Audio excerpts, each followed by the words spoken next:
नमस्कार, मेरो नाम चाहिँ आकाश अर्याल हो। मेरो घर चाहिँ पर्सा जिल्लाको ठोरी गाउँपालिकामा हो।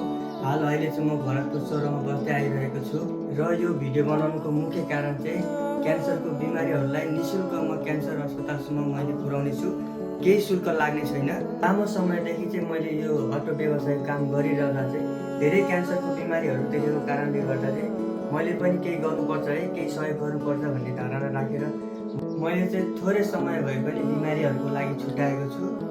विगत केही समयदेखि चाहिँ मैले यो काम गर्न खोजिरहेको थिएँ, तर केही कारणवश मैले यो काम चाहिँ गर्न सकिनँ।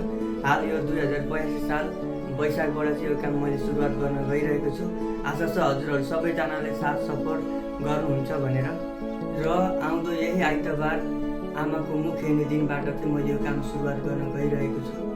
र मेरो समय अवधि चाहिँ बिहान 7 बजेदेखि हजुरहरूलाई 10 बजेसम्म बिना शुल्क हजुरहरूलाई क्यान्सर अस्पतालसम्म पुर्याउने छु। र म चाहिँ पुल्चोकमा बस्ने भएको कारणले गर्दाखेरि चाहिँ पश्चिमबाट आउनेहरूले चाहिँ मलाई पुल्चोकमा आएर सम्पर्क गर्न सक्नुहुन्छ र पोखरा काठमाडौँ साइडबाट आउनेहरूले चाहिँ पोखरा बस पार्कमा झरेर हजुरहरूले मेरो कन्ट्याक्ट नम्बर हेरेर मलाई सम्पर्क गर्न सक्नुहुन्छ।